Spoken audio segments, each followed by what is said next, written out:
Good afternoon, everyone. My name is Julia Mejia, at-large City Councilor, and I am the Chair of the Boston City Council's Committee on Post-Audit, Government Accountability, Transparency, and Accessibility. Today is August the 7th, 2025, and the time is 2:07. This hearing is being recorded, and it is also being live streamed at boston.gov/city-council-tv and broadcast on Xfinity Channel 8, RCN Channel 82, Fios Channel 964. Written comments may be sent to the committee email at ccc.gata@boston.gov and will be made part of the record and available to all councilors.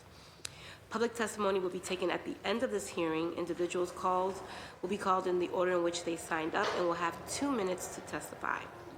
If you are interested in testifying in person, please add your name to the sign-in sheet near the entrance of the chamber. If you're looking to testify virtually, please email Central Staff Liaison Shane Pack at shane.pack@boston.gov for the link, and your name will be added to the list. This hearing is on Docket 1102, order for a hearing to review the management and oversight of the Boston Main Streets program and the preliminary findings of the Wolf and Company audit. This matter was sponsored by Councilor at-large Aaron J. Murphy and was referred to my committee on May 21st, 2025. Today, I am joined by my colleagues in order of arrival, at-large and sponsor Aaron Murphy, and the man with the perfect attendance, District 2 Councilor Ed Flynn. We have received a letter of absence from Council President Louis Zhen, which I will read into the record now. Dear Chair Mejia and committee members, I regret to inform you that I am unable to attend today's City Council Committee hearing on post-audit, government accountability and transparency and accessibility on Docket 1102, a hearing to review the management and oversight of the Boston Main Streets program and the preliminary findings of the Wolf and Company audit. I am grateful to the committee for taking a closer look at this issue. Our main streets are a vital part of our local economic development strategy, and it is essential that we operate with transparency and deliver equitable support. I appreciate the work of Wolf and Company and the city's auditing bodies in surfacing important findings, and I look forward to reviewing the recommendations that emerge. In parallel, I filed a hearing order focused on how we can support our main streets, perhaps through technical assistance and/or by rethinking the structure and strategy behind our efforts to uplift neighborhood commercial districts. I look forward to having that conversation with the council. My staff will be attending, and I will thoroughly review the video, hearing minutes, and public testimony. Should you or any member of the public have any questions or concerns, please do not hesitate to reach out to my office directly at 617-635-4376 or at rootsy.louisjean@boston.gov. Sincerely, Rootsy Louis Jean, Boston City Council President, Boston City Councilor at Large. I also want to note that we did receive a letter from Matt Cahill, and in the interest of making sure that we get everything on the record, I will also read his letter into the record before I pass it on to my colleagues. Good afternoon, councilors. Thank you for the invitation to testify regarding Docket 1102, a hearing to review the management and oversight of the Boston Main Streets program and the preliminary findings of Wolf and Company audit, scheduled for Thursday, August the 7th at 2 p.m. The Finance Commission will not be able to attend due to a previously scheduled appointment. Please consider this letter a written response. At this time, the Finance Commission has not reviewed nor received a Wolf and Company preliminary audit regarding Main Streets. And though we have made multiple inquiries, it remains undetermined whether this report has been issued. The Finance Commission's investigation was targeted at concerns regarding grants assigned to 3 Squares Main Streets, and the findings have been released and made public in a report, a copy of which can be found at our website, bostonfincom.com. It is important to note that our report raised concerns regarding the use of online payment systems and the compiling of federal and city funds that could be issue systems wide. The Finance Commission has been awaiting the release of the Wolf and Company audit to review their findings on these matters. Should the council and/or members of the City Council Committee on Post-Audit, Government Accountability and Transparency and Accessibility have further concerns regarding Main Streets that require further investigation into potential fraud, waste, and abuse, please inform the City of Boston Finance Commission to discuss the matter. The Boston Finance Commission anticipates the release of the expected Wolf and Company report regarding Main Streets, and when it becomes available, we will review the findings and will be eager to testify and discuss the findings. Thank you, Matt Cahill, Executive Director of the City of Boston's Finance Commission. All right, no one else has joined us, so I will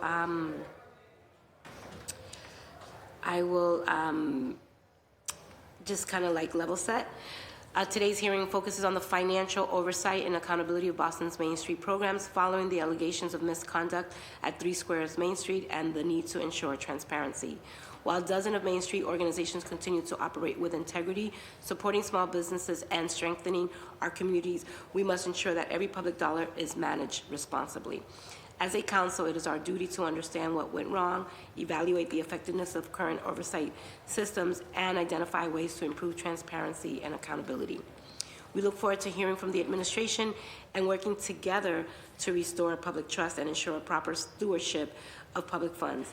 I will give each councilor 2 minutes for opening statements, and as I always say in the hearings that I chair, this is really an opportunity for us to listen and to learn collectively, and I hope that in the spirit of that, that is how we operate and show up for each other.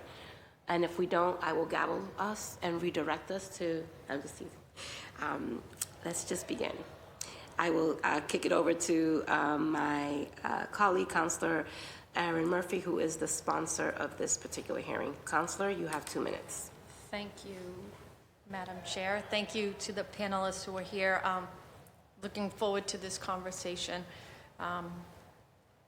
It's an important hearing on the management and oversight of Boston Main Streets program. As we know, it's like a quasi-city agency, so many of our quasi-city agencies, even us on the council, right, we have questions about how do those work and what oversight do we on the council, and what supports are there in place.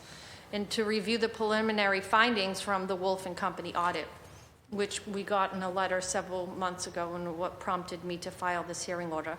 While the Main Street program has long been one of Boston's most important tools for neighborhood revitalization and small business support, recent developments have raised serious concerns about oversight and accountability. The alleged financial misconduct at 3 Squares Main Street, including forged documents and the potential misuse of nearly $150,000 in federal funds, represents more than just a breakdown in one organization.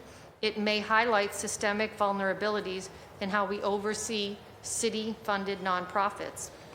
These irregularities were not surfaced through routine controls, but rather flagged by a single city employee. So I do want to thank Scott in your office for noticing things that looked off and looking further into it. That's what I believe happened. So when your chance to speak, please, I know you'll speak more on that, that it should be a wake-up call for all of us. The administration's decision to engage Wolf and Company for a citywide audit of up to 20 Main Street organizations, I believe, was a step in the right direction. But this hearing is not just about one audit or one organization. I believe it's how did we get here, what checks and balances were missing, and how can we restore public trust that directly impacts our neighborhood commercial districts. We also must be mindful, something that I'm always mindful of, is that the Main Street organizations continue to operate with, they do, almost all of them, right, with integrity, and they serve their communities with passion and commitment. My team and I have been going around, I think we've hit almost all of them now, the different Main Streets with the directors and talking directly with the business owners and the neighbors who really feel like these organizations do such wonderful work for each of these neighborhoods that has a Main Street. So this hearing is not about casting doubt at all on all of them, but ensuring that we have all the tools, resources, and oversight necessary, and whatever supports the city side. And I hope that you all explain, very clearly this quasi setup and who's, in supporting what role. And before I pass it off back to the chair, I do just want to mention Donald Wright is here. I know you were originally one of the panelists that I invited, and also Abby Fury, and I know this had been originally scheduled but had to be rescheduled, but did want to make sure that we were hearing from people who work directly with the great organizations, but didn't want to be calling in individual Main Streets to feel like this was in any way a hearing that they had to like answer questions directly to us, and wanted to make sure that they knew that, you know, those conversations aren't necessary for them here for this hearing. So thank you, and looking forward to the answers we'll get. Thank you, Councilor Murphy. And at the discretion of the chair, I am also going to invite Eric Estevez to join us as a panelist. I think that, you know, if you choose to, you're more than welcome to join at your discretion. I think, you know, I know Councilor Murphy, he asked, so if you want, the seat is yours if and when you want it. And if you don't, it's all good too, okay? Just want you to know that I'm open and flexible to that. All right, so I'm going to send it over to my colleague, Councilor Flynn, for your opening remarks, and you have 2 minutes. Thank you, Madam Chair. I also, Councilor Murphy mentioned Donald Wright. I also want to acknowledge Donald Wright and his professionalism. I had the opportunity to work with Donald for 8 years, and he's done an exceptional job working for the city. Madam Chair, before I begin my opening statement, was the Wolf and Company report on Main Streets, has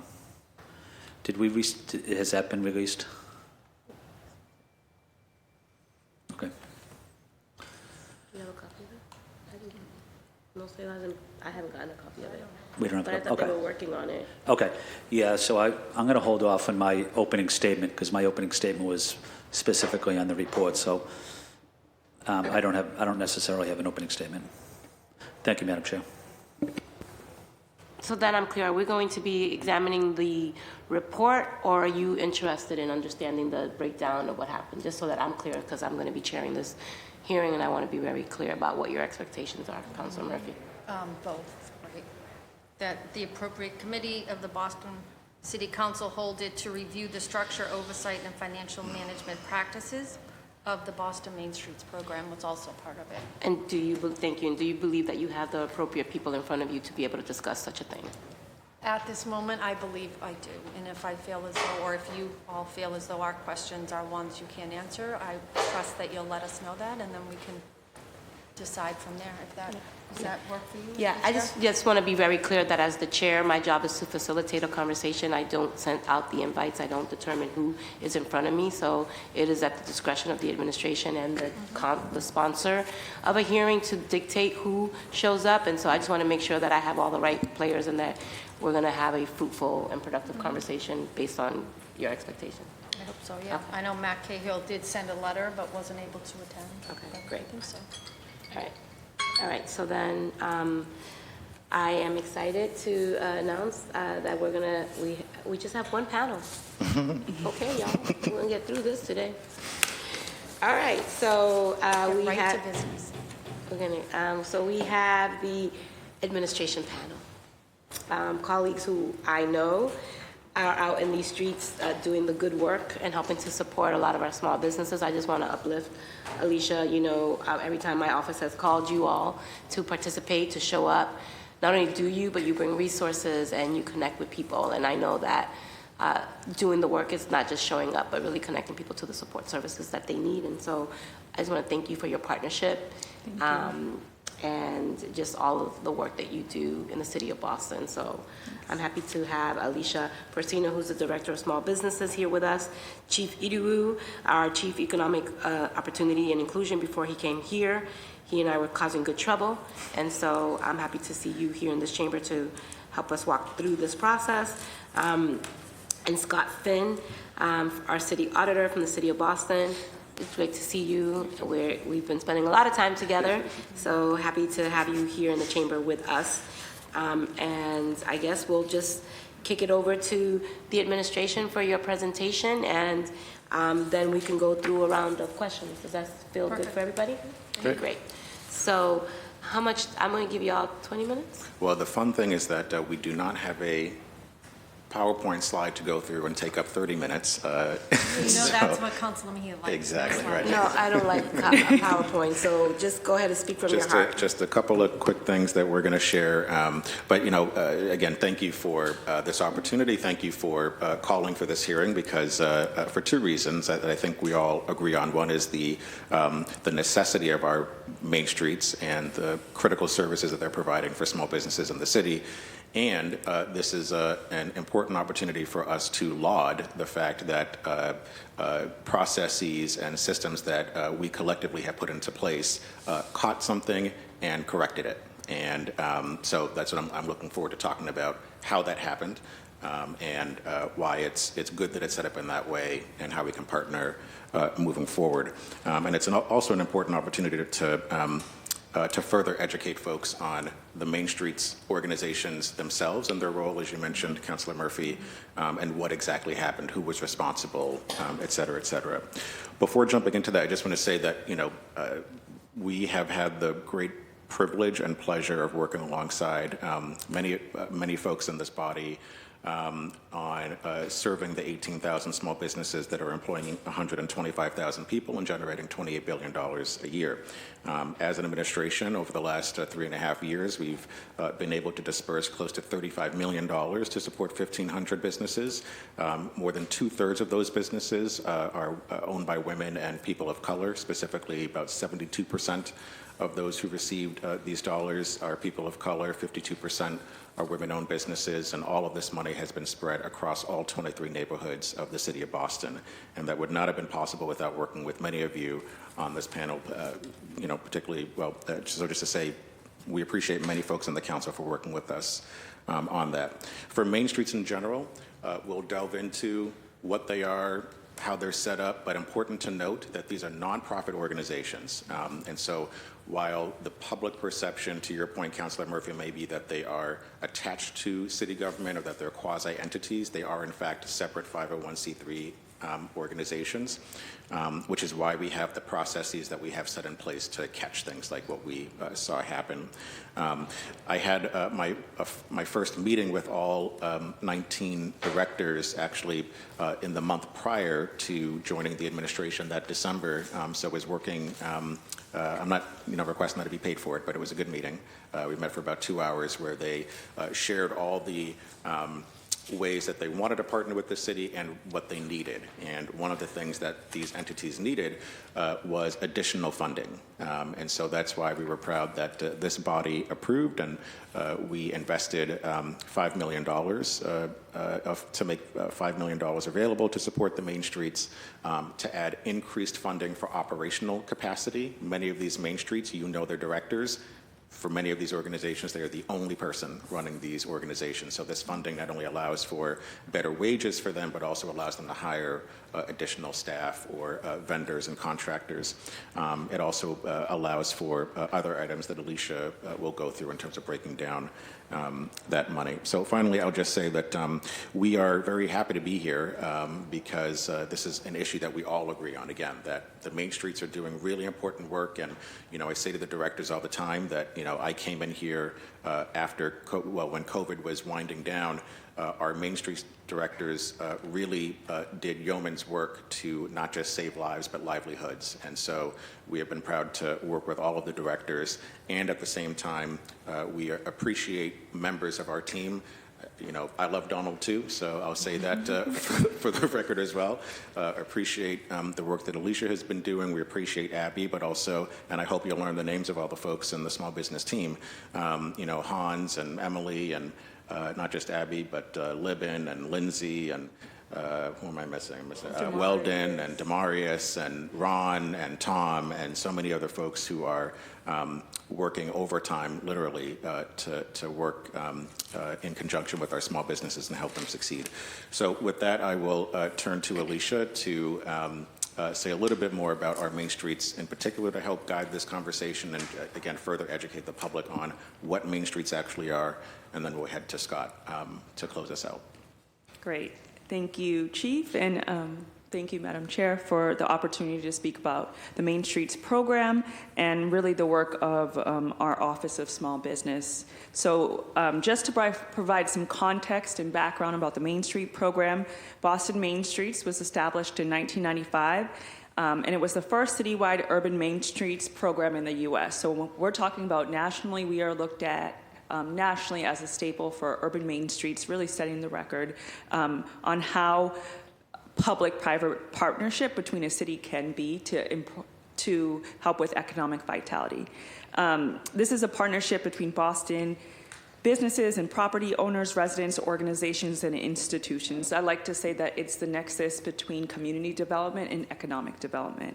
So as Chief mentioned, each of the nonprofits are 501c3 independent organizations funded by our office. However, they are nonprofit organizations, so they also seek funding outside of our office. They have an approach, which is the 4-point approach that focuses on economic vitality.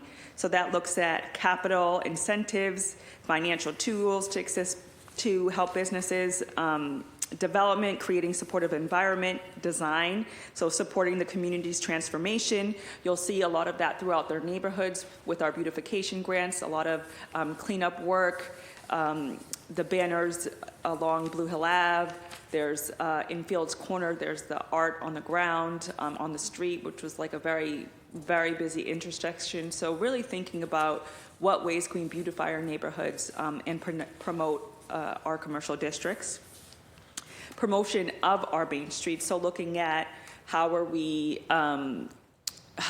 promoting our Main Streets and how are we drawing people into our communities. I think just this past weekend, Hyde Park had Bridge Fest, and that is just an example of how that's an example of economic and community development meeting together, and that's really to galvanize a portion of the city that was blocked off for so many months, and how we're trying to support that vitality in that community. And then organization, how are we creating a strong foundation within the community? And I think this is so important, especially coming from COVID. How are we supporting our businesses, not just in the immediate, but long term? What does sustainability look like? So just for some numbers and for some context, in FY25, collectively, the Main Street organization assisted about 2,000 businesses, 96 new or expanded businesses, created 566 local jobs, and on average have a combined vacancy rate of 4.2%.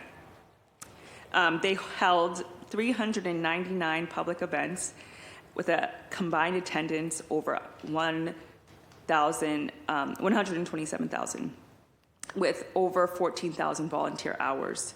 So when we talk about community and collective action, I think Main Streets is beyond an example of what that exudes for Boston.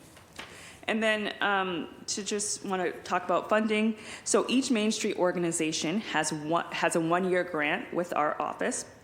For FY25 and FY26, the funding was for $125,000. This was for operating and programming expenses, and the funds that incorporated the $125,000 was both federal funding and also city operating dollars. In 2023, we increased the funding for the Main Streets because we wanted to support them more. We wanted to support their capacity building in the work that they're doing in the community, from $75,000 to $125,000. And that was a big major move. In order to be considered a Boston Main Street, you can't just be any kind of organization. There are some things that we look for. You have to retain National Main Street accreditation. You have to have an active board of directors and working committees. You have to have a full-time executive director, broad-based community support, a comprehensive work plan, a vision and mission statement, reporting key statistics, and then you have to be a member of the National Main Street organization. So those are some of the things that we look to. Every year we have an application process, and each year we've made improvements and changes to the application process to ensure the integrity of the program. I would also add, in terms of some changes that we have made, our Office of Small Business, we host weekly office hours for the executive directors so they can meet with our office, ask any questions about compliance, procedures, and policies. Each month we have a meeting with all of the Main Street directors. We talk, the agenda is shared in advance of the meeting, and then notes are shared after and also stored in a Google Drive. And then we also have quarterly in-person retreats with the Main Streets to build capacity to really work together to think about how we can improve the programming, improve communication among each other, and really kind of plan out the year. And then we also work on the back end to improve our knowledge management system. So we like to create templates, spreadsheets, links, anything that we can do to make it easier for the Main Streets. We try to do that and work with them in order to do that as well. Thank you. So I think the best way for me to start out here is just to go over a timeline of events, and then we'll get into specific controls in place that detected this through city internal control, and then walk through the Wolf & Company audit that is still ongoing. So I just want to clarify, the Wolf & Company audit is not done yet. So there is no report. I did clarify that with the Finance Commission yesterday, but I want to spend some time to talk through the scope and the two phases of the audit and give you some statistics on what they're looking at in there so we have a better idea. So timeline of events, this all happened within 20 days back in April. In order of events, legal notified me of a potential concern over some payments with a specific Main Street organization. After meeting with legal and the small business team, I pretty much determined that there was enough evidence to send it to Finance Commission. We notified Finance Commission the next day, and then immediately hired Wolf & Company. I have hired Wolf & Company in the past to do some specialized audits and have had a great working relationship with them. So in the interest of time, I felt it was best to engage them right away.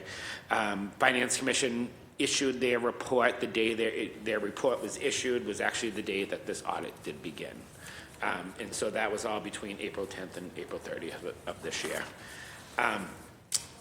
So to talk about quickly what we have in place to detect this. So we're talking ARPA money, but organizations in Main Streets also receive other federal funding and can also receive operating dollars from the city. So we start with monitoring requirements that are set by the federal government as part of 2 CFR, that is basically the guide on how to manage federal funds. This provides oversight of organizations to ensure risk of noncompliance. It has monitoring activities, and then also how to issue corrective actions on deficiencies. Certain things the city does in these procedures is we review financial performance reports. We ensure that any corrective actions that need to be put in place are done in a timely manner and address the deficiencies that were identified. We issue management decisions on any independent audit findings that those organizations may get. We assess performance against the grant's goals and objectives that they received the funding for, and we review financial report and expenditures for compliance, and that is really the area that focused in on this current situation. A lot of things with ARPA money had loosened compliance, so when we talk about giving out grants to organizations, the federal government kind of rewrote the procedures that we had to follow to comply with the federal money, and it kind of made it a little bit looser, and so we had to implement some other internal controls so that we mitigated the risk that we identified with giving out grants based on the amended federal guidance around ARPA money. So certain things that we implemented, so my office as well as the procurement team and the legal team designed a new standard grant agreement that had standard terms and conditions that went all throughout the city. We implemented this in 2022. And one area we really defined in here is at any grant that we give that is over $10,000, we require it to be made in multiple payments. And so what that gives us the ability to do is to withhold money if the grantee fails to provide documentation on their compliance of how they're spending that money. The controls we put in place to ensure that we send one payment out, a report is filed, it is reviewed by the compliance team, in this situation, the small business team, and it was determined that there was non-compliance with that money. That internal control that we put in place on top of federal requirements was really what caught and detected this current situation, and then we followed all applicable rules in the city charter on how to report it and investigate it. So into the independent audit, like I said, we hired Wolf & Company to perform a two-phase audit. The first phase is more around operational review. So we conducted interviews with all the Main Street's business managers, got a better understanding of how the operation is. And then we also talked to other departments that work with Main Street, specifically the Mayor's Office Housing, the Procurement Department, and their grants team, and then members of my team as well. So phase one of the Wolf & Company report will be recommendations on an operational review, detailing out how it's set up now, and then recommendations on best business practices that they're suggesting that we can implement, and help us with an implementation plan of those suggestions. The second phase of the audit is a forensic review. So we're doing a 3-year look back on all monies that the city sent to all Main Street's organizations. So in that forensic review, 3-year review, we're looking at 22 unique organizations, which makes up 127 contracts, approximately 600 transactions. So they are fully reviewing all of those. So I wanted everyone to get an understanding of the scope and why it may seem that it's taking longer than it may should, but it's a lot, and there's a lot within there. So before I'm kicking back, Madam Chair, I'm just going to have Alicia run through, how we're, she mentioned how much money is going to the Main Streets and the different categories, but, as alluding to what Scott just said in terms of there's a ton of different contracts that have to be signed to get this money over to them. I'm just going to walk through that process, and again, how we were able to catch this before monies were used inappropriately. Yes. So as Scott had mentioned, we create a grant agreement with the Main Streets. And so before we send that grant agreement out, that is reviewed by legal, procurement, all of those necessary departments to make sure that we have all of the necessary information that we need to ensure a good programming year. It's also reviewed by the Mayor's Office of Housing, because we work with them in terms of the federal funding. When the grant agreement is then signed, it's signed by the board president, it's signed also by the executive director. And so that is when we can start working to issue funds to the Main Streets. We have a system, an online system, where the Main Street executive directors will submit their reimbursements into our system. Then our team, the business managers, review the actual each individual reimbursement or invoice with a corresponding documentation that then moves along in the process. It goes to Abby, who oversees the program, and then it will go to me, and then it goes to a whole set of other people outside of the departments for review. I just want to point out that this was caught during a routine review process that was embedded in our system. It was not flagged by another department, it was flagged by our department, because we were conducting a complete review system of each invoice and reimbursement that was submitted. We then flagged it to the necessary people, who then escalated it. But it was our team who flagged the concern. And when we talk about how checks and balances and things like that, I just want to note and commend my team for each look that they do. We have 20 organizations. Each individual organization at any given moment could be sending 10, 15, 20 invoices. And we're looking through it, and we're reviewing it. and then submitting it for further review. And so, yeah, I just want to note that. I also want to note that in our monthly meetings, we actually go over everything repeatedly. So in terms of what the Main Street organizations are submitting, we share how to submit it, what's the best way to submit it, what we're looking for when it comes to operating expenses, what we're looking for when it comes to programming expenses, what is allowed, what is not allowed, and we reiterate that in every single meeting, and then we also follow up with the documentation after every meeting to showcase that. We take city funding and federal funding very seriously, and so we understand the need to, we have new Main Street directors coming on every year, every other year, so we understand the importance of sharing what the compliance and our procedures are, and then we actually have gone above and beyond to create opportunities where Main Street directors can reach out to us individually if they have questions. We go to their offices, we'll sit down with them, we'll meet with them, or go over their information. Well, thank you very much. Again, this is an important topic for us. Public dollars being used for the public good is our number one priority. And so we're happy to have this conversation with you on how we can enhance those efforts. Thank you.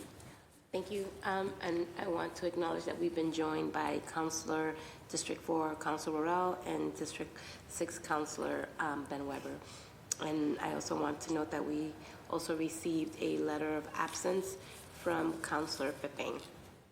And I am also, just want to thank again, Alicia, for really setting the stage about how this came to be, because oftentimes you don't know what you don't know, and sometimes the media runs with things and all chaos just ensues. And so this is the first that I heard that it was the administration that actually ones that triggered that. So I just wanted to acknowledge that and thank you for noting that and naming that. So I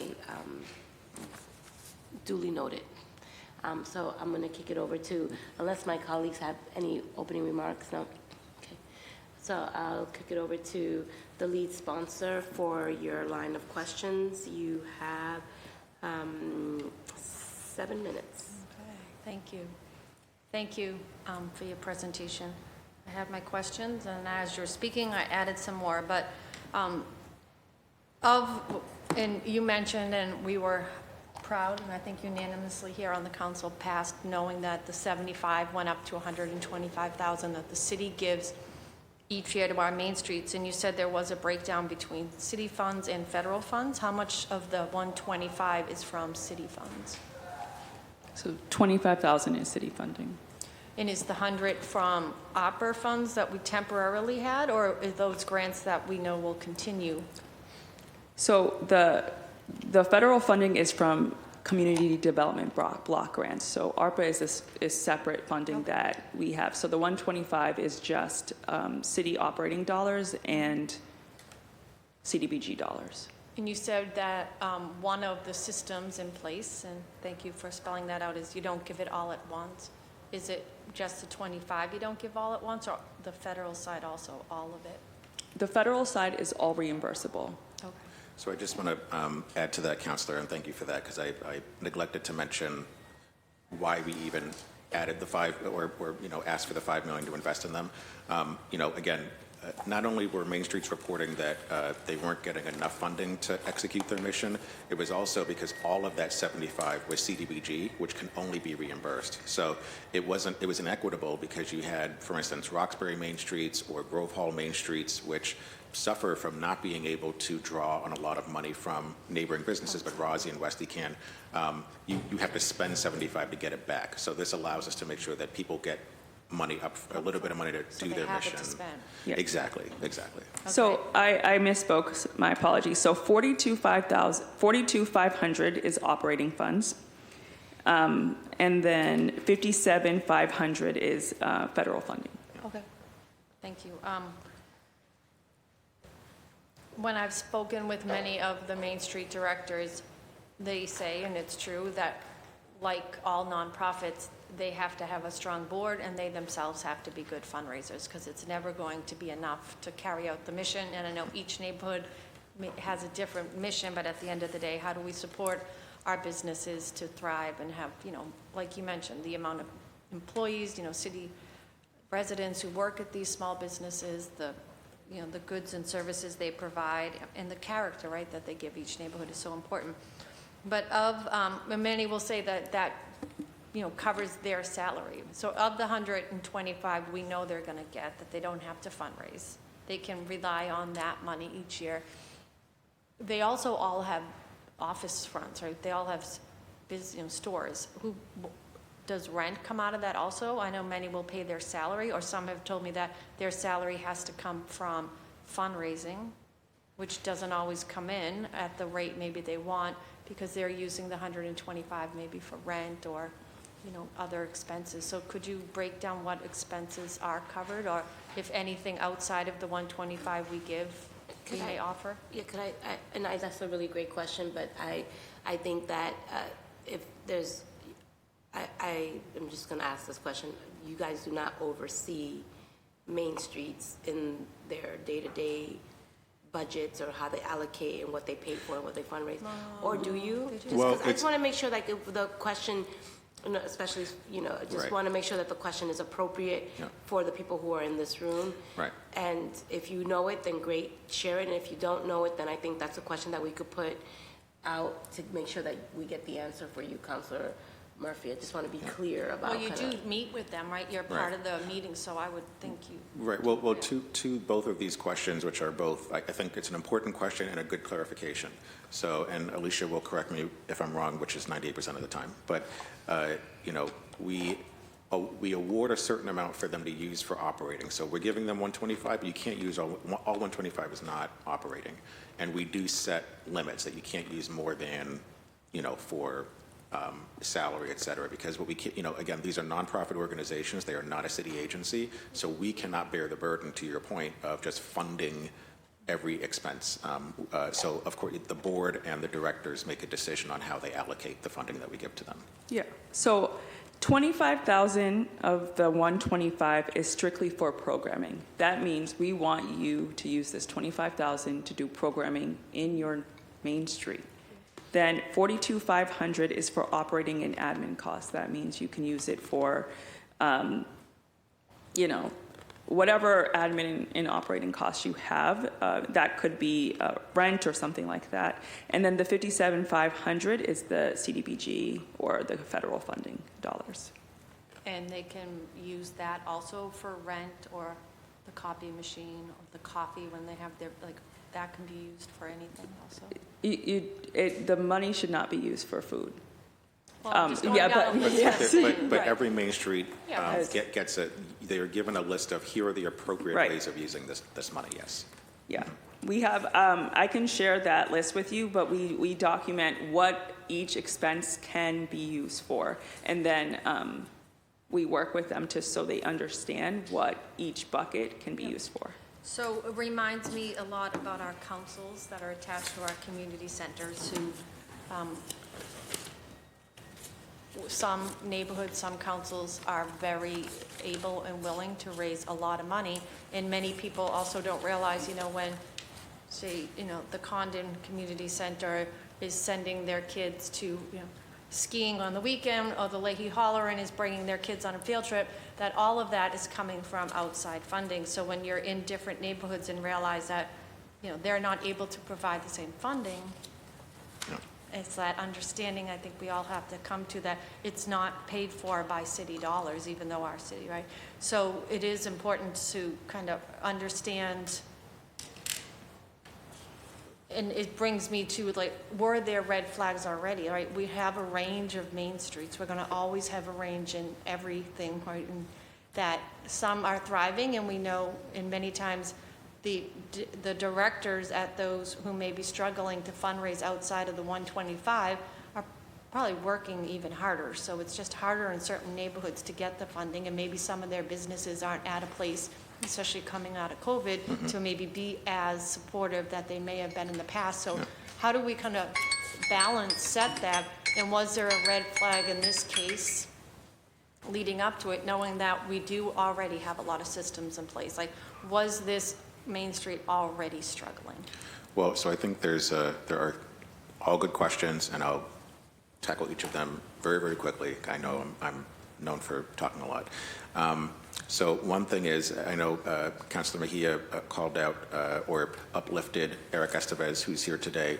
A really important change that has happened in the landscape for Main Streets is that the Boston Main Streets Foundation, which has been around as long as the program, and has done incredible work, especially with the chair, the current chair, Joel Sklar.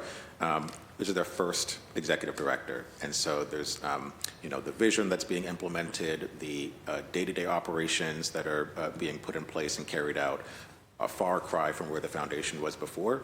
And so that leadership is important.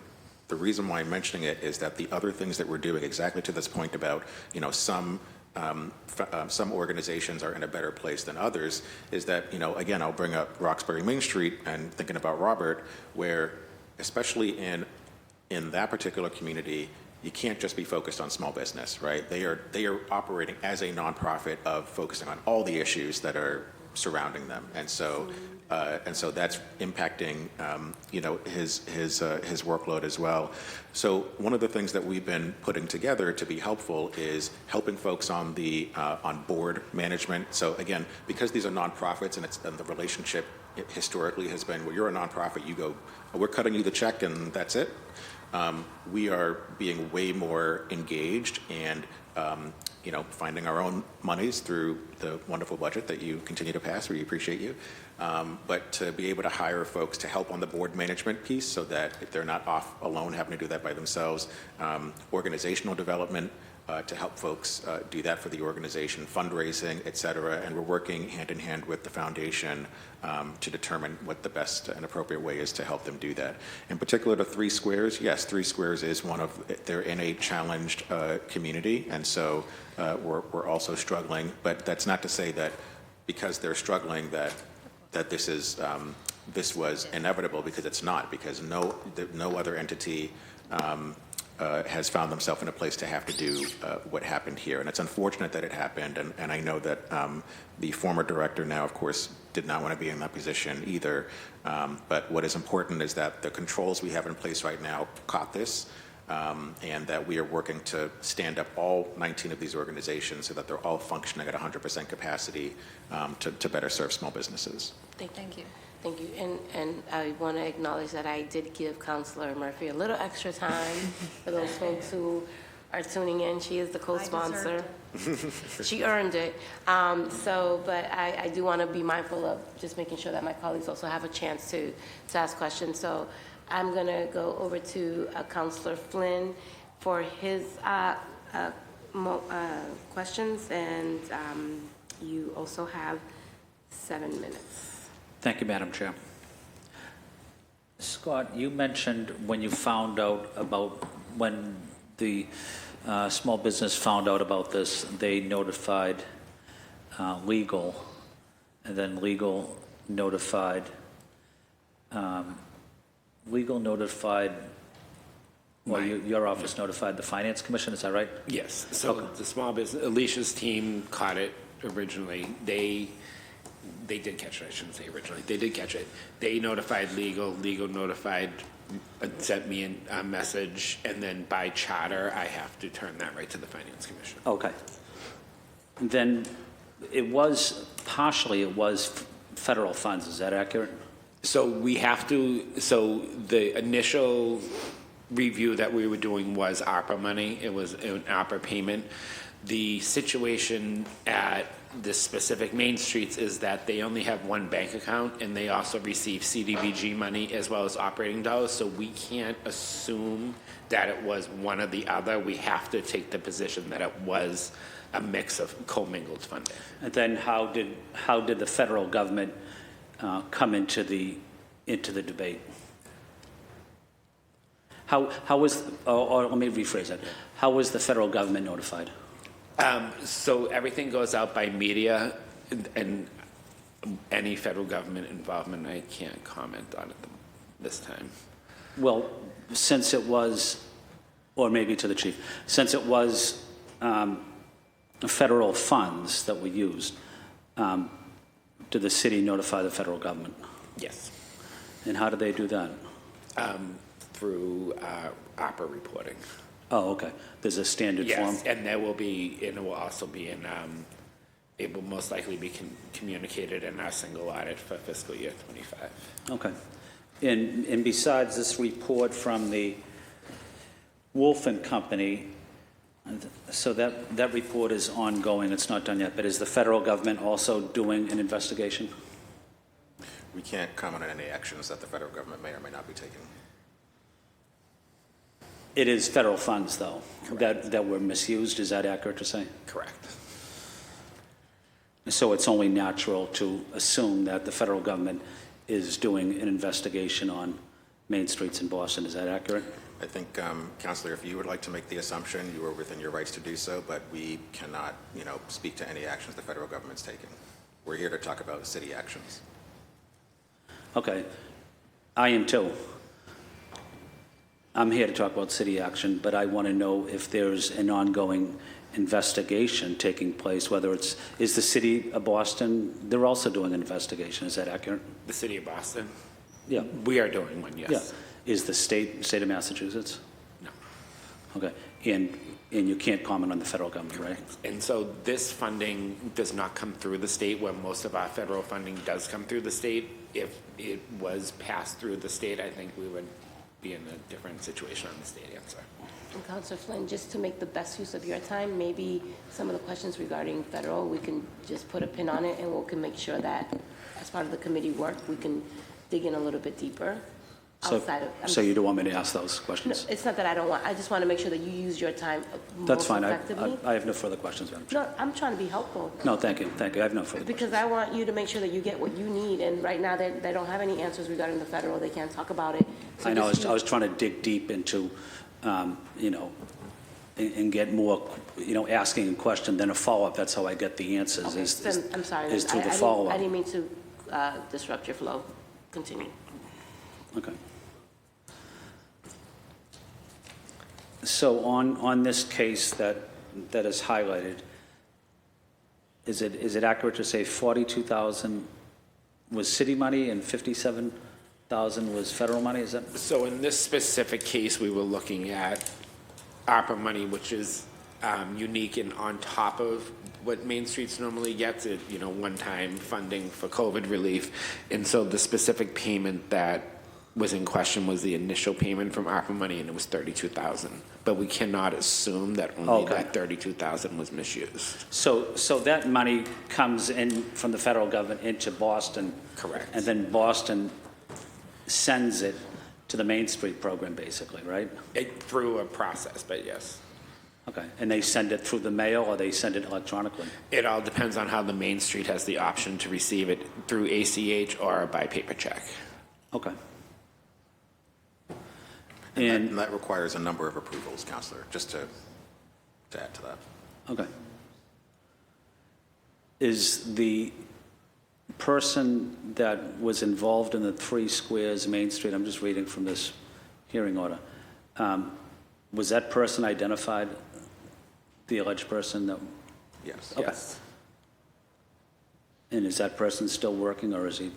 That person is no longer working with the organization, and we have ceased funding to that organization Okay. until the audit is complete. I want to note as well, Counselor, and for all the counselors, that beginning for FY27, because we wanted to make sure to have things set up, is what we are, and we have alerted Main Streets of this in prior years, that we are getting to a place where future agreements will include that the folks who are applying for this money will need to have had their organizations audited before we approve any funding. The reason why it hasn't been yet is because, to Councilor Murphy's point earlier, many of them are not in a place to pay an entity to do the audit, and so we're working with the foundation and others to secure enough funding that they could get those audits in order to get city and federal dollars. Okay.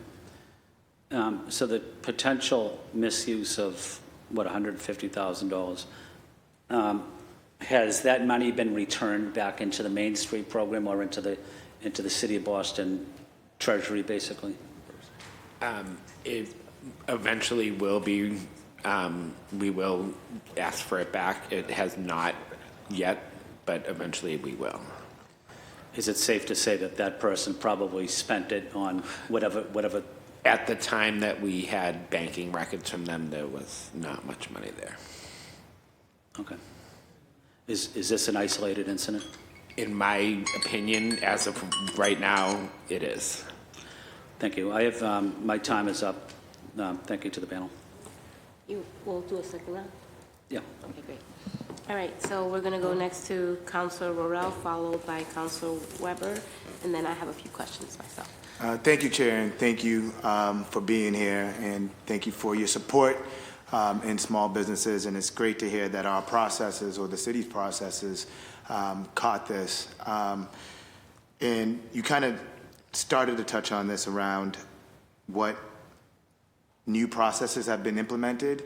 You talked about the audit prior to the FY 2027 in order to receive city and federal dollars.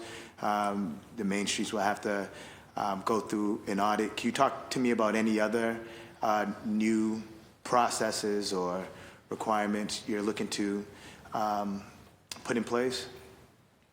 I don't know, but there are new, I mean, we're open to any suggestions from this body if there are new additional things that we should do. I mean, again, what we have in place right now is what caught this and prevented it from moving forward.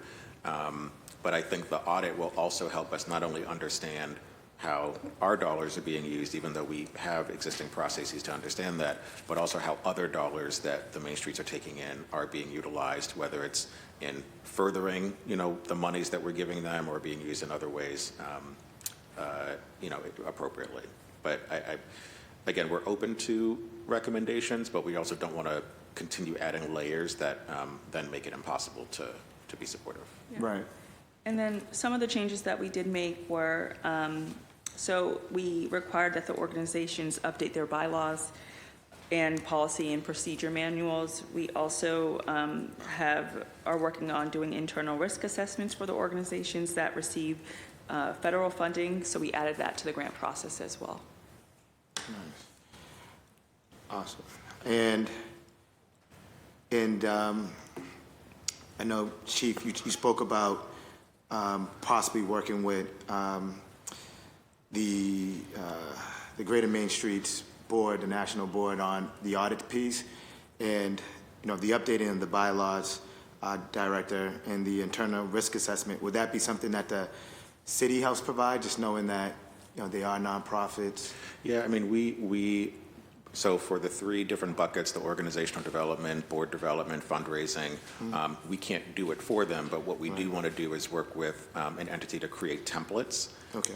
Because what does not exist right now for most of the main streets, and they will correct me if I'm wrong in the chat or however they're joining, is just even an onboarding document. Alicia mentioned that, and as all of you know, there's been a little bit of turnover with some of the different organizations, and some of them just come in and are kind of learning as they go, and we want to get all of them to a professional place where there's whoever's coming in, it's they're onboarded and they have all these things ready to copy and paste essentially.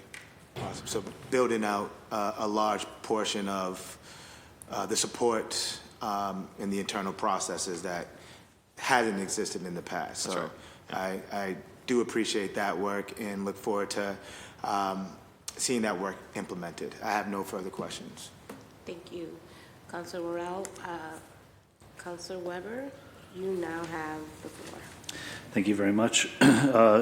So Three Squares is in my district. Councilor Mejia and I did a walking tour through there, visiting businesses. And one thing, and just maybe this is for Shagun. I had been hearing that the director hadn't been paying himself. Do the directors pay themselves by, they submit paperwork, and that's how they're supposed to get paid? Can you just explain that? And then this issue of someone not, was he not paying himself, and so he's submitting? Just try to, at a fifth grade level, explain to me what this was about. Yeah. And Alicia will chime in on the specifics, but just to reiterate that, we give them a certain amount to use for operating expenses, which includes salary, but they can't use all of it for that. And so for some of the money that's given up front, if they choose to use that for salary, they can, but the rest would be reimbursement because it's drawn from federal dollars. But I don't know if that. And that includes for their own pay? Like, they need, beyond that initial amount they get, to get paid it, do other directors, are they submitting reimbursements for their pay throughout the year? If it's coming from the federal funds, then they would have to submit reimbursements, whatever the costs are. Okay. So it would include salary, but things like rent and other expenses. Yeah, so they will submit their hours worked, signed off by their board president or treasurer. So they have to submit that. Yes. And was that happening here at Three Squares? Was he submitting hours worked, or is it? I mean, I know I've seen the audit and the paperwork on these other things, which vanished or wherever they went, but. Was he like, why not also just submit reimbursements for hours worked if, and that was not happening here? Is that? Well, I think part of it is that, and again, someone will correct me if I'm wrong, but that some of these documents were being forged. And so, because, again, my limited understanding, but, I know the team knows more, is that, some of this was for reimbursement, but he was submitting false documents, which was caught because it appeared, and which was true, that the documents were like copied and then, changed. Okay, just a couple more quick questions. Sorry, but and then is there a business manager that works under you are they supposed to be working with the Main Streets. The Main Streets Yes. directors on this paperwork? Yes. Okay. So under Alicia, her direct report is Abby Fury, who's a senior neighborhood business manager. She's responsible for working with all of the Main Streets. Okay. There's no like local business managers. So, and then districts? each neighborhood business manager have a number of districts that they oversee. Okay. So yes. I guess would one of the things, did the business manager communicate anything up the chain about what was going on in Three Squares before the audit came out?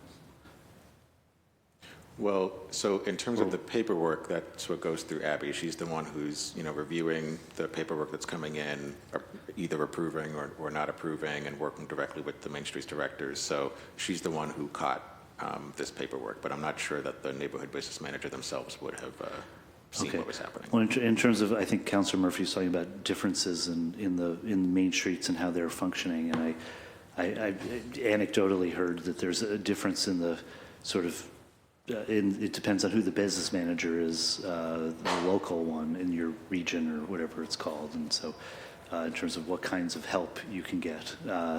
So I would just look at that. Just my last question is there money allocated to Three Squares right now? And if so, how do we make use of that money for the neighborhood? I appreciate that question. We've talked about this in budget hearings before, and Alicia alluded to this in her opening comments about what it takes to be a Main Street organization, or for us to recognize you as one. And I'll make a distinction that not everyone needs to be a Main Streets, but we would certainly be happy to work with you to identify another entity in the neighborhood that might be able to utilize some of this funding to conduct the same type of work. And is there a fund in an account somewhere, and how much?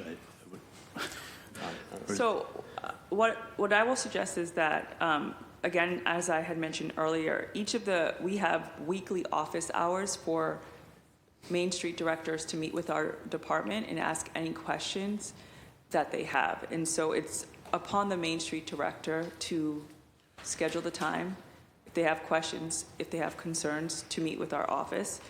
I would also say that, we meet with them in their neighborhood, we meet with them at City Hall. So the sense that the kind of support they get is, if you need support, we're providing support. It doesn't matter who you are. In terms of the funding, that funding, we will repurpose the funding to make sure that our small businesses are supported, so that can go towards programming, and it could also go back into other programs that are funded through federal dollars. So we would, if Yeah, there's I'm happy to Right.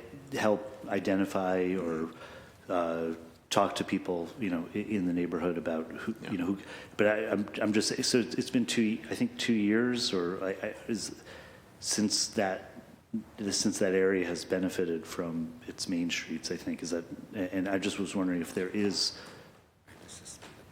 I mean, presumably there's not much made it to 3 squares during this period. So, I mean, if an organization formed or someone was able to step up tomorrow, would there be money to spend, or they'd have to wait for next They year? would have to be a nationally accredited Main Street in order for us to move forward with providing funding for them in the way that we do with other Main Streets. But we would be happy to find ways to support a neighborhood entity, to provide, to see how we can leverage the funding to provide that support. So even to your question about, how much, even though 125 is allocated for the districts, not all of them, that doesn't guarantee that they're just going to get all 125. It needs to be appropriate uses. So we'd be happy to talk about how we leverage the funding for 3 Squares neighborhood. Sounds good. Thank you. Look forward to working on it. Thank you, Chair. Thank you, Councilor Weber. And I see that my colleague Flynn has left, but I will just state for the record, and Councilor Murphy, if you're interested in doing a second hearing, having a different panel, some additional questions, I'm more than happy to host it when the time is appropriate, if you're interested. Just wanted to let you know. But I want to make sure that we are using our time with what you can answer. And so I think, and then whatever questions, Shane, that we didn't get answered, we can just, put it on our committee report and then follow up accordingly. And then I have somebody from my team here taking notes, so that we'll make sure that whatever is outstanding, we'll work with your office to secure. So I will go on the timer as well, because I think I want to keep myself on task. I'm curious, Alicia, and I'm so glad that you have already kind of laid out the foundation in terms of kind of the city being the one that kind of flagged it. And I think that usually we're always working on responding to something and reacting instead of like building. And I think that you were doing both in that, right? Building the infrastructure, identifying an issue, also building infrastructure. So I really want to uplift the work that you guys have been doing around prepping and providing technical assistance to the board, because oftentimes there is an assumption, especially in the nonprofit sector, that people come into those spaces with good hearts, like they want to serve people, but not knowing how to manage a board, how to manage those books. All of those things are things that you have to learn how to do. And I think that the city stepping up in that way to fill that void is part of Main Streets and you all really making those investments. So I think that is definitely a great step in the right direction to avoid scenarios like this from happening in the future. And so, it's gonna come budget season again. Y'all know how that works, right? And these are the sort of things that we can get ahead of it. So I'm gonna ask you some questions about kind of now, when you know better, you do better. And so I'm just curious, kind of based on this situation that went down, and I'm gonna ask both Scott and the chief to kind of talk to us a little bit about what are some of the areas of supports that you might need moving forward and helping to support and auditing and kind of the oversight of these funds moving forward in terms of just kind of what have you learned and what do we need to do differently moving forward so that these things don't happen? So I think in the situation where we had opera over the past couple of years, we added $1.2 billion in federal funding. during a pandemic where a lot of people were working from home. So oversight of that was very tough. I think in this current situation, what we learned is, besides the fact that Alicia and her team did one of the most outstanding jobs I've ever seen monitoring something, and I truly do mean that. I've said that 100 times already. It was the most thorough, intentional, thoughtful thing I've seen done at the city. I literally had to look at it for no longer than an hour, and I was convinced. So I do want to give you props to that as well.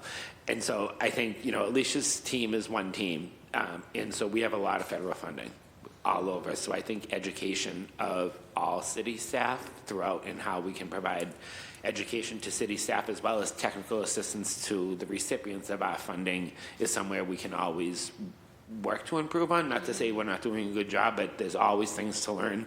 You have a situation like this, it's very rare that we see this. And so you do learn things from that, and then how you get that message out to all city staff that are working with us, regardless of how much money you're overseeing. Yeah, I love that. I always say that we are resource rich but coordination poor oftentimes, and there's so much happening all at once, and I think that we can do a better job at like these checks and balances, and your point to better communication, and that there's a more integrated and a concerted effort to really have a clear sense of not just city and and federal dollars, but every single dollar that comes out of the city, that there has to be a way for us to trace every single transaction. And that's a lot for just one department, let alone an entire city that interfaces with so many different groups. There's the Office of Human Services, right? There's the Boston Public Health Commission, there's the Boston Public Schools.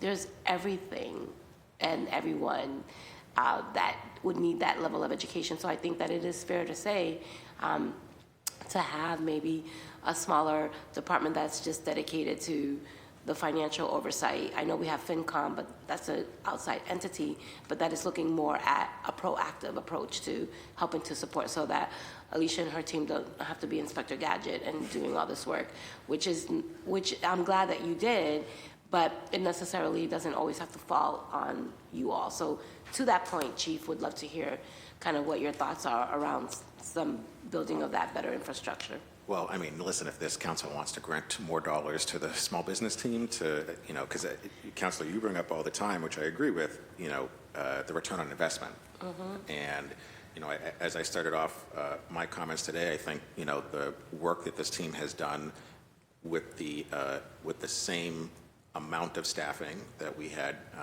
during COVID is incredible. 35 million to 1,500 businesses. This was not a grant-making department before COVID, and the fact that so many businesses have been supported, in addition to folks being out on the ground and all that is incredible.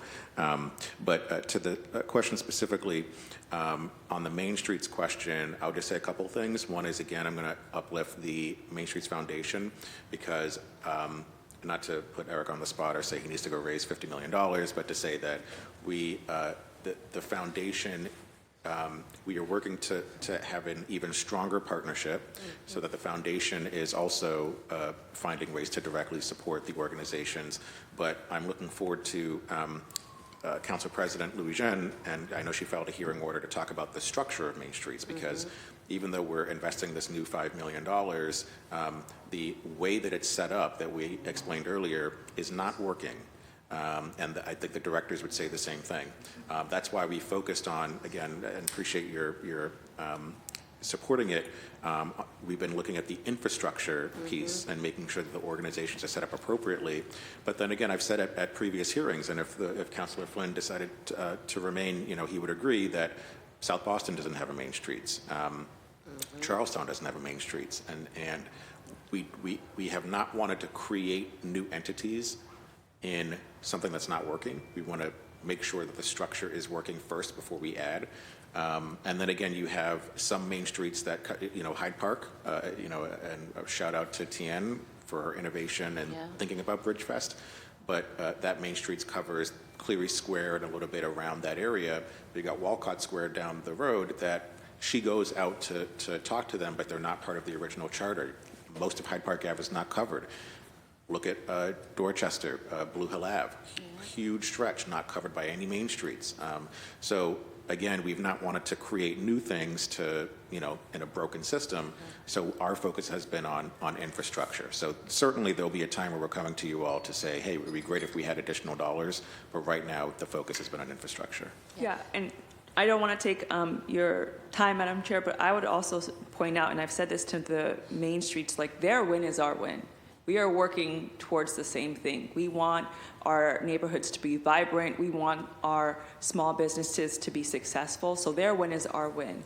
Right. In no shape or form, and I know, Councilor Mejia, you believe the same thing, that like we want them to succeed because their success is our success. And so we are truly committed, and my team has tried to make updates and changes every year because we actually believe in this program. We want them to succeed. We want our neighborhoods to be vibrant. We want our streets to be full. And they are a key part of that. And I just want to really make that be known and put on the record because, partnerships are hard, relationships are hard, but we're committed to working with them, and we can't do our work without them. And they really have, again, I know it's funny, she said she doesn't mean to use up all your time, because I did. Y'all taking my time. I just want to know for the record, y'all keep talking, my ringer went off, and I had one more question, but wrap it up. 2.4% retail vacancy in the city is the lowest in the nation. Yeah. And part of that is because of the work that Main Streets have been doing. And you might have seen the piece in the Globe about downtown and the neighborhoods, and how our neighborhoods are vibrant. In-person consumer spending is way, way through the roof in most of our neighborhoods. Yeah. And again, it's because of our main streets and the work of small business. Yes. I did have one more question, and as I'm going to use the discretion of this chair to ask. But, I'm still in a little bit unclear, and maybe, Scott, you can help me understand this. When will the audit become fully public? Like, when will we have access to it? And will the council be kept informed of the findings and the next steps? And I'm just curious, what is the plan for future audits? And will they be ongoing one time? Like, kind of like, how are we getting ahead of this moving forward? Sure. So I anticipate, I don't want to say an exact date, I would say that we'll have the audit published within the next 60 days. It will be a public report. It is public record, so it will be published and be available. I think one thing that I'm reviewing right now with the procurement team is trying to take, so I have a general audit contract. We have a very large audit firm that comes in and they perform our city's financial audit every year, as well as our single audit for federal funds. We're also looking at different ways to create an on-call audit contract where I can reach out to other smaller local businesses to engage for some types of specialized different types of audits, so that I have a group of audit firms on hand so that we can dive in and look at certain things, whether it's I want to do additional programs that might not be covered by a single audit because it's not federal funding, or if we have anything that we want to take a deeper dive into. So this kind of had me rethink that whole structure, and I think trying to take my big, very large audit contract and split it out is some technique I'm using right now. And since I always talk about return on investment, how much money do we spend on audits? And so my main audit contract is $2.8 million over 3 years. But if he breaks it up, that's a supply diversity opportunity. That's right. Yeah. That's right. Okay. That's just for the city's financial statement audit and the city's federal audit. It varies on different types of things we have to do. This certain. Does that include BPS? Yes. Yes? Yes. All right, this is all very good intel as we continue to navigate. I want to acknowledge that we do have the Executive Director of the Main Streets Foundation, Eric Esteves, here with us, so I'd love for you to assume your seat at the table since it's awkward. We keep talking about you, and we might as well give you a space and a seat at the table, if you don't mind, before we move on to a second round of questions, and then that way we can utilize our second round to also dive a little bit deeper with you. Certainly, thank you. So thank you for having me. Just to give some context, my name is Eric Esteves. I'm the Executive Director of the Boston Main Streets Foundation. So the foundation was started 20 years ago, essentially as a private-public partnership to support the Boston Main Streets program.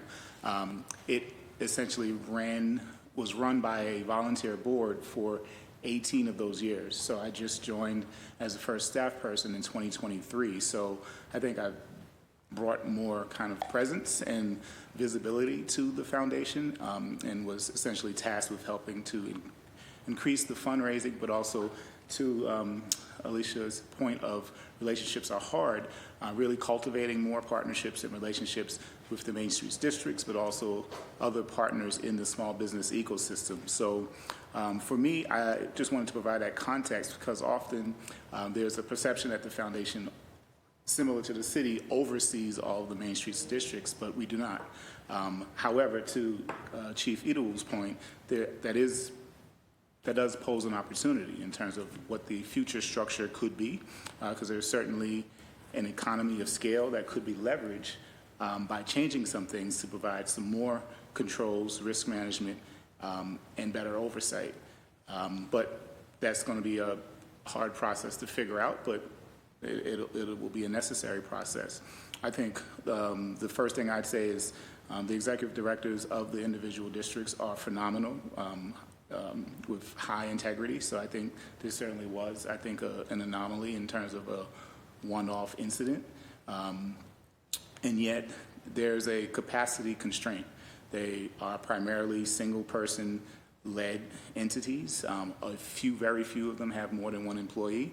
And then also, even within the small business department, it was mentioned that there's a program manager for Main Streets, but not necessarily any other dedicated staff for Main Streets. So I think it speaks to the need for capacity when we think about how the neighborhood business managers are spread across the city, but not necessarily solely focused on a Main Streets district. And then in addition to that, there are plenty of areas that don't have a Main Streets district. For instance, I was in Charlestown this morning at the Warren Tavern, and that was the question around why can't we have a Main Streets, the Charlestown Main Streets. So I would also just want to toss out some just food for thought in terms of future thinking, checks and balances. For instance, with my board, I have to get documentation to request a payment to my treasurer, who then has to have checks double signed by my board chair. I can't even sign checks. So, there's certainly additional measures that can be taken to add some level of internal controls in terms of making monitoring more streamlined and to ensure compliance. And then also one of the things that I've been kind of focused on and looking forward to working on more is around board governance and fundraising. So I've been tasked with fundraising to raise money for the foundation, which in turn goes to support grants to the Main Streets district. So that's our primary focus, grant making. And then we also have a single program around retail technology that supports small businesses in each of the districts. But the goal is to increase that pot so that there's a bottom line impact to both the districts and businesses. But we're certainly looking forward to trying to increase the board governance competence and knowledge of board members, helping each district recruit and develop new board members so that there's a stronger onboarding process, similar to how there needs to be a stronger onboarding process for new directors as well. So I'll stop there. Thank you. Thank you, Eric. And Executive Director, I want to give you the proper title and your name, respect that. So thank you for being here. I think that it's really important as we start thinking about kind of this work is that you are such a crucial part of this conversation, regardless of whether or not it was in a direct correlation, but I think in terms of the technical assistance and the support and kind of how the city interfaces with you, I think it's a great voice to have here, so thank you for being available.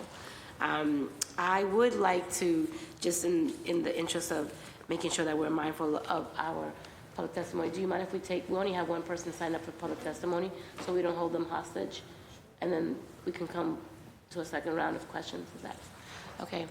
So Laura Radwin, you are signed up for public testimony. I am. Thank you. Thank you for having this hearing. I'm going to say something about myself besides that I live in Rossendale. I'm going to give you the parameters because, you know, you have 2 minutes for testimony. You're going to start with your name. You're no stranger to this. So before you start. Laura Radwin, There we go. Rossendale. There we go. Thank you. I'm going to tell you first that I'm a healthcare disparities activist and scientist, and I've been recognized by Howard University. We know that's a historical black college and university. I've received NIH funds for this work through competitive review. So I'm bringing this knowledge to this hearing and to the OI because one of your basic premises in your mission has to do with equity. And so what happens when you start doing disparities work is you start getting called names. So I've been called an NIMBY. I've been told I pit race against race. It's not uncommon for people who do disparities research, but we don't have to like it. Getting to main streets, each unit should know their demographics. And it's small businesses in their catchment area. Why? Because that's the only way you can evaluate equity. If you don't know who's a protected class, if you don't know what kind of business they have, you can't do an analysis. And we have asked 3 years in a row to have that information about the demographics of the business owners in our catchment area because we think we're seeing disparities, but we can't make a convincing case until we know for sure what the whole pie looks like. So that is the heart of my testimony, that I really think that information needs to be available so that residents and others can really examine what Main Streets are doing in their communities and say, equity, A+, or can we improve on this? And really, that's it, Madam Chair. That's my 2 minutes. Thank you. Well, thank you, Laurie. Thank you for coming all the way down here. You could have done it virtual, but we appreciate seeing you here in the chamber, so thank you. Okay, great. So I'm going to pass it on to the lead sponsor for your second round of questions. And this time you have 5 minutes. Thank you. And thank you, Eric, for adding your voice. It was helpful. Back, I think it was in 2019, maybe that's when it finished, but there was the Reimagining Main Streets. I don't know if you were part of it then, or did you just start to work with Main Streets when you were hired as a member? I wasn't with the foundation, but I've been involved with Main Streets for years. I was on the board for what was formerly Dudley Square Main Streets for many years before it changed name, so been around. And if you or anyone else, maybe Sugun and your team could speak to, because I was on some of those back in Zoom too, when it was in the middle of like COVID, and just talking about what changes would we be wanting, and if anyone could just speak to what we saw then. Obviously, we got to a point where something needed to change or things needed to, get better, or how we could support each individual Main Street differently. And if anything since then has changed also. Are we still kind of working off of those decisions made from Reimagining Main Streets back in 2019, or have we made even more changes since then? Yeah. Sorry for jumping in the way of that, but I'd like to take that only because it's on me as to why we've not moved on the recommendations that were in that report, simply because I didn't find any of them to be adequate to address the need. So the three recommendations that were made from memory, the first was keep everything the same, just give them more money, which not a great not something we wanted to move forward with. The second was a more hybrid approach, which we found is not possible, which, again, from memory, was that could we see about directors being city employees? Because the other thing that's true for Main Street directors and the limited funding is many of them don't have insurance, or at least being paid through the organization. And then the third approach was bring everything in-house, which would be costly for the city. In speaking with some of the directors, not really something that they want to do. And so that's why we've been trying to think through what is a fourth approach that makes as many people as possible happy. And that's why it's important that the Main Streets Foundation now has that leadership. And so, the next steps of this are conversations that include all the stakeholders at the table, which is the administration, Main Streets Foundation, the executive directors, and the board presidents, about what what should that look like before then coming to the council and small business owners to give feedback on that. Do you know how much we paid in contracts for that Reimagine in Main Streets? I can't, off the top of my head, this was prior to our being here. I can't remember yeah. If I could ask that question, just how much, and you just touched on it, but I believe, there are benefits, right, for not being a city entity. Like, there's pros and cons on both sides, right? And so I think it makes kind of sense what you said, Sugun, that some of those recommendations, it's not a one-size-fit-all. It wouldn't have fixed maybe insurance and other things it would have fixed. But could you or someone speak to the benefits of not being a complete city entity? And it ties into this conversation, I think, about oversight and all of that, because that's one of the reasons why there has to be these city agencies kind of overlooking and checking, which you've made very clear we do have systems in place, but because we're not just, part of a regular city department, what benefits there are. The benefit to not being a city entity? Yeah. So to be very frank, I mean, people love the city, but people don't love the city. So the benefit of not being a city entity is that you can, almost leverage not being that city entity to then build relationships. So, with many of the Main Streets directors, because they aren't city employees, they're able to broker connections with different departments and with businesses and help connect people in a way where there are some residents who are not trusting of the city, so that they're able to maneuver in a way that's different than a city employee could. And so that would be the kind of most direct response. And how are the directors hired? Like, who sits, is it each board for each individual Main Street that completely oversees that? Yeah, essentially the board of directors of each Main Street kind of manages their process. Sometimes the city might be involved in the process. I know I helped with drafting a job description for one of them, but it's primarily directed by the board of the organizations. That's helpful. Scott, you mentioned we have a $150,000 cap. Do you think we'll need to spend more than that or all of it? Because we're looking to, phase one. How many phases of this report do we think we're going to see? It's 2 phases. That 150,000 was the bid that came in for those 2 phases. So I think we will be within that. Okay. So it wasn't like we'll spend up to. You put out a bid, you told them what you wanted, it will come back to us in 2 phases, but it will cost us $150,000. Yes, and I shouldn't say I did not put out a public bid. I did No, use but an however exemption on this. Yes. So in conversation with them, that's the quote I received. Okay. And you mentioned, but within 60 days, and we won't hear anything till the full report, is that true? Like, how will we get that information? So the report would have to be issued, and Wolf and Company would have to certify their opinion on it. And so once that opinion is certified, then the report is official. Okay, thank you. Yeah. Thank you. Thank you. And just a quick follow-up in regards to just the report. And I'm not sure how much agency you have around kind of pushing, but it would be great for them to have a specific deadline and a timeline and kind of like, just so that we also can anticipate kind of whatever work we need to do. So if there's any information, Scott, that you can share with us whenever you get it, we would be more than happy to. Absolutely. So thank you for that. I'm going to go next to Councillor Weber. You have the floor in 5 minutes. Thank you. I don't need 5 minutes, but I just, in terms of like the structure of this, it's like one of the least intuitive things, where there's a director, the director doesn't work for the city, and then they're reimbursed. I guess, Chief, do you have so who controls the structure? Like who set this up? Who do we go to advocate for something different? And then, would you like to see something different? Well, the short answer to the last question is yes, and I know that you would prefer short answers to all of your questions.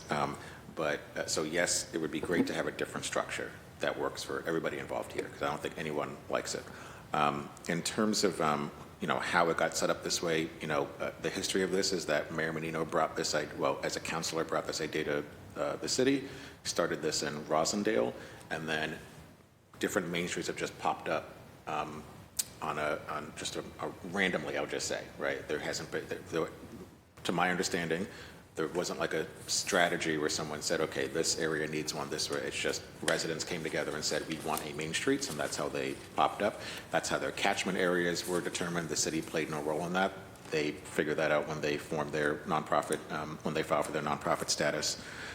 In terms of a structure that I'd like to see, you know, I have not discussed this with the directors who I know are watching right now, and so please don't take anything I'm saying as this is what it's going to be, but, you know, I have an idea of like consolidation and expansion. And what I mean by that is there are some areas where several main streets overlap in terms of their territory, but then the rest of the neighborhood is not covered. And there's other areas where a whole neighborhood has no coverage, not just Charlestown and South Boston, as we mentioned, but East Boston, for instance. You have that the main streets that covers just one little tiny area, but then the rest of the neighborhood has no coverage. So in my opinion, the whole city should be covered by a main streets entity. And by doing that, you know, the other piece is that they should be sharing resources. There should be regions in the city, that in Region A, that's where, you know, Alston and Brighton and whatever else is set up, you know, and they're sharing resources, et cetera, where the foundation is supporting them. Those are random ideas I've had staring at the map of main streets, but again, the structure that we have right now is not operating appropriately, and so we are, and this was shared at the retreat that Alicia and team put together, which I will say is a new thing that we've added in terms of getting everyone together in a room to talk about stuff for a day. We did talk about that we're going to be getting together in this fiscal year to talk about the future structure of the program. Okay, thank you, Chair. Yeah, and I was going to just note that I know that Councilor President Louis-Jean Yes. has a hearing order, Councilor Weber, that we're going to really unpack kind of what the structure is and kind of just, you know, so that's going to be another place for more questions like that to manifest. But go ahead, Eric. And just as a quick follow-up, you know, and just in being forward-thinking, if we think about how the main streets are scattered around the city, which is different than how the Office of Neighborhood Services are scattered throughout the city and assigned. So there's not necessarily an alignment between how the main streets are organized, how ONS is organized, how, you know, the police department districts are organized. So if we could think more broadly and strategically citywide around how we structure the city in different regions or clusters, it could help to better organize a lot of things and resources and services for the whole city. Yeah, that's a good point. I mean, a way to think about it, if JP had 3 neighborhood liaisons and South Boston or East Boston had 0, we would do something about it. So anyway, but thanks. Yeah, that's a great point. And I think I always, well, I try to, I can't say always, that's a globalizing statement, but I aim to always look at the blessing in whatever disguise, if you will, and I think that these are the opportunities that really help us think through what if we had something that was more like, let's just say, a regional approach, and that there are co-sharing resources. There's one bookkeeper or one person that does the auditing. Like we are like co-ops, right? Main Street co-ops, right? Like that everyone is working collaboratively, and they already have a small little budget, but now we're crowdsourcing the supports that they have, and so regionally it might, you know. But I'm not going to talk about that because that's not what this hearing is for. So I'm not going to keep brainstorming with you all. But I just have a quick question, and I think that for me, I'm just more interested in kind of like the what happens next in terms of next steps. Was there communication sent out to other main streets about best practices following this incident? Kind of like what, if anything? Well, the main streets meet monthly with Alicia and the small business team, and so and there were certainly calls following our catching this to update and inform all of the directors and talk about what at that time we knew to be next steps. But every meeting is utilized in that way, Councilor, in terms of talking about next steps, talking about best practices, et cetera. Great. And I'm just curious also, you talked earlier about like training and some technical assistance and some guidance that you've been providing to the Main Street. Is that something that is that part of your work plan, or is that something that you just said, this is something that we need to do because nobody else is doing it? Yes, the latter. It's not, is the question like, is it part of our job to do that? It's not part of your work scope. Like, I never thought that. It's not, but in order to get the results we need and to do this work, we can't not do it. Right. So there's no other choice. And, building the capacity of the Main Streets is very crucial to our work. It doesn't make sense. We have to fix the foundation. And, that's just a key part of this work. And we want strong Main Streets and, technical assistance. We want to build the capacity. We have literally, within my department, we look at like constant improvement and how are we showing up, and Eric has been helping us bring in other vendors to help just the continuous learning and development of this work, because that's important. Times are changing, the economy is changing day to day, and so we have to keep that in mind.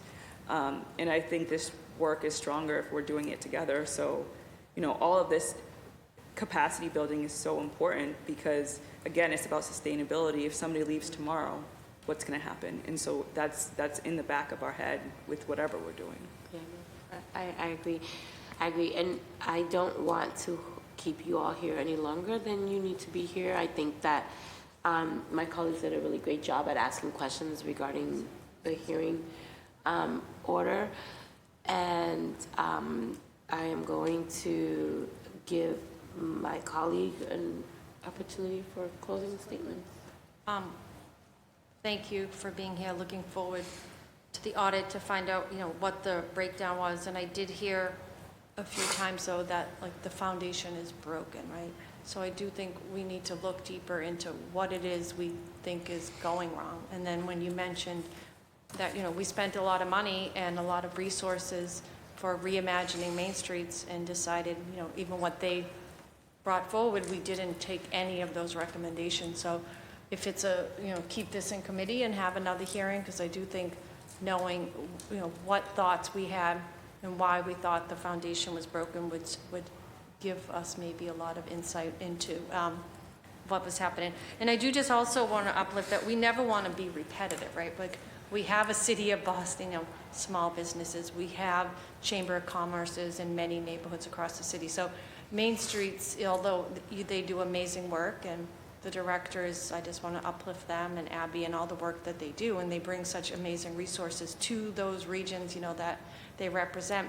But, they're not the only small business supports that we have in the city, and they are a nonprofit, and they bring a different lens. Like you said, there are many benefits to them being where they are, and maybe they have to, right? Because it's not us. They're nonprofits. It shouldn't be us telling them.